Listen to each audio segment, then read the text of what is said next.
धुळे जिल्ह्यातील शिरपूर तालुक्यात एक अत्यंत गंभीर आणि मन हिलावून टाकणारी घटना समोर आली आहे।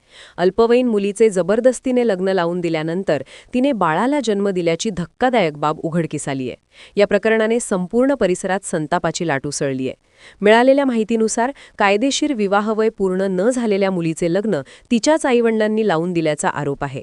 या बेकायदेशीर कृत्यानंतर संबंधित मुलगी गर्भवती राहिली आणि अखेर तिने बाळाला जन्म दिला। हा प्रकार उघडकीस आल्यानंतर पोलिसांनी तात्काळ हस्तक्षेप करत कठोर कारवाई केली।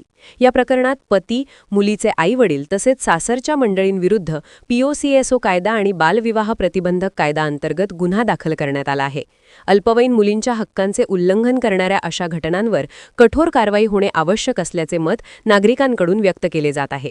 ही घटना केवळ कायद्याचे उल्लंघन नाही, तर समाजातील अजूनही अस्तित्वात असलेल्या अंधश्रद्धा, गरिबी आणि सामाजिक दबावाचेही प्रतिबिंब आहे। बालविवाहाच्या दुष्परिणामांबाबत व्यापक जनजागृती करण्याची गरज या घटनेतून पुन्हा एकदा अधोरेखित झाली आहे।